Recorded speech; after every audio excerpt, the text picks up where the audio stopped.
Here's a study that probably won't surprise you. According to the website NerdWallet, Boston is the 5th worst U.S. city for parking. And while that's not exactly news to us, some Boston officials are pushing a parking fix that might surprise you. They're allowing developers to build residential buildings without any parking in hopes of encouraging city dwellers to hop on a bike, bus, or train to get around. But not everyone is on board with that. This isn't your typical condo building under construction near North Station. When completed early next year, the building, part of the larger Lovejoy Wharf project, will be the city's first condo development without on-site parking. The key issue for us really is convenience. Convenience for residents who would come to live in the new building, and really convenience also for the people who already live in the neighborhood. The Boston Transportation Department's Vineet Gupta says Lovejoy Wharf reflects a city that's getting younger. Many of these younger people are moving into Boston, into these new buildings. The statistics show that they are less prone to own a car. This doesn't mean there's no parking in the building. It just means that there's less demand for cars. City research shows that more Bostonians are biking, walking, or taking public transit to get to work, while the number of registered vehicles has dropped. That's prompted city officials to rethink parking requirements. And most developers who want to build in Boston understand that they need to strike this right balance. And sometimes if they have less parking, then we make sure that they have an agreement with a garage across the street. But some city residents say dropping on-site parking requirements will just make the problem worse. Charlie Vasiliades is a lifelong Brighton resident who serves on the board of a local affordable housing nonprofit. There is a percentage of people who are really going to be very vigorous about that, do the zip cars and do the bike shares.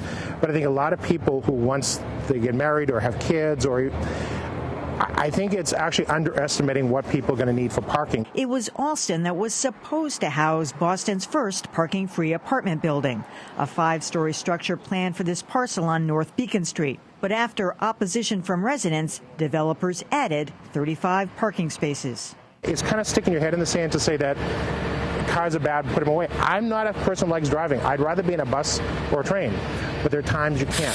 Vineet Gupta says the city and developers recognize that need and that their goal is not to erase all cars from Boston streets. The idea here is to encourage public transportation, but have the car available when you really need it. Sometimes you need to take a car to go to a grocery store. Lovejoy Wharf's new residents will learn pretty quickly whether that philosophy works. So are parking-free buildings a panacea or a ploy? Mike Ross is a former Boston City Councilor and a public transportation enthusiast. Sure. Welcome to Greater Boston, Mike. I know you had to take a car out here today because we still don't have our public transportation. Today I did. So on these buildings, should there be some kind of a ethical pact with the people who moved in? Because it's great, and I think the spirit of it is wonderful, and building these parking spots is outrageously expensive. But how do you guarantee that the people who aren't parking, in your neighborhood or my neighborhood are just taking up space on the streets? Yeah, no, I think all it means is that there won't be parking on site. If they want to go out and spend hundreds of dollars on parking space, and God bless them, that's their right. Or if they want to sign up for Zipcar, they will, or some other way of getting around. But I think the point is that cities don't necessarily need to have the types of ratios of parking that traditionally they did. Boston used to have, and still does in parts of our city, ratios of 1.5 cars per unit. So if it was a 2-bedroom, that would increase even more. So those are outrageous, outmoded numbers. And we're a different city today than we were 10, 20, 30, 40 years ago. 40 years ago, if you were to open up a newspaper, when Faneuil Hall was being proposed, what was the #1 issue? Parking. People said we shouldn't do it because there's going to be parking challenges. If we didn't do the things that we've done in the city because of concerns around parking, nothing would be built. All right, let's bring Mark Chase into the discussion. He's a professor of urban environmental policy and planning at Tufts University.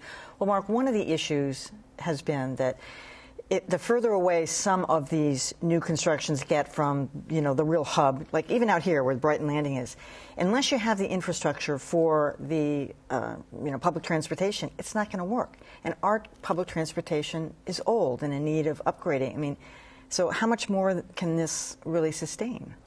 Well, I mean, there's a couple issues going on. One is if you build a lot of parking, it's going to raise the cost of housing. As you pointed out, parking is very expensive. You're going to be folding that cost into the cost of housing. That's a huge burden. But probably a bigger impact is you're then bringing more cars into the city, which means more traffic.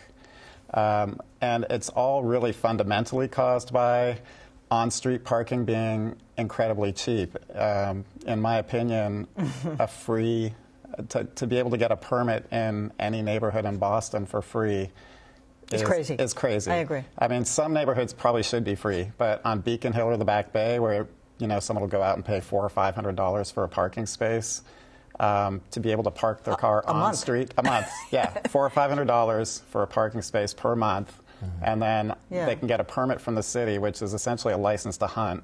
So you can see that without reforming on-street parking. Well, that's what I'm getting at, because there's no motive for these people not to have a car when you can get a sticker for the North End and then just park wherever you... So what some cities are doing, and it's a political issue, so you've got to kind of broker a political deal, is they're charging for parking or more for parking, and then giving communities the ability to control that money. So it doesn't go into the general fund. The neighbors actually get to decide what they will do with that parking money. And it completely transforms this idea of paying for on-street parking, because it's no longer just money that disappears. It's no longer a fake tax that the city's putting on. It's actually a source of revenue to improve your neighborhood. That's a great idea. Would you have supported that when you were city councilor? I did. I actually proposed against tremendous political fight that we should charge just for the second permit. Sticker. So even give the first sticker away for free. The second one can be $25. Even that was too much. Now, that was 10 years ago, 12 years ago. I think today you have a lot more progressive-minded public policymakers willing to take that on. But it is kind of strange that here in 2014, we don't have a single new construction property that's been proposed except what you've just put on your piece, the related Beale Lovejoy project, and then this Sebastian Mariscal project in Brighton, which never actually came to fruition for other reasons. But we still don't have a new construction non-car project in the city. And if you're not going to do it in a city, where will you? Well, isn't that partly what happened in Alston Brighton, Mark, that people were thinking, you know what, this is a sham. You're going to build a place on North Beacon, which has tremendous traffic issues. That was an attractive building. But without parking, those people are going to be crowding the streets with everybody else. Well, yes and no. I mean, if you have a building without parking, the people who are going to be drawn to it are people without parking. If you require parking, the people who will be drawn to that building will be people with cars. So there are many, many buildings in Boston that don't have parking. They were built before the car, Back Bay, Beacon Hill. People love living there. And why do they love living there? It's a beautiful part of town.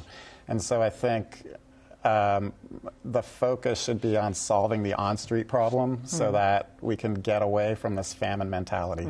We'll propose that to Marty Walsh. Well, I actually think it has to come from the residents. I mean, I think politicians, if they propose... Please charge me for my parking. No. Well, I mean, it's really, what do we want our neighborhood to be? What could we do if we had just, $100,000 or $200,000, and you're really talking, if you charge anything decent for parking, you're talking millions of dollars. Yeah, it's a good idea. So, the city could take some of that to build parking garages, and the residents could take some of that to make their neighborhoods spectacular places to live. All right, Mark Chase, Mike Ross, thanks so much. You. Good discussion.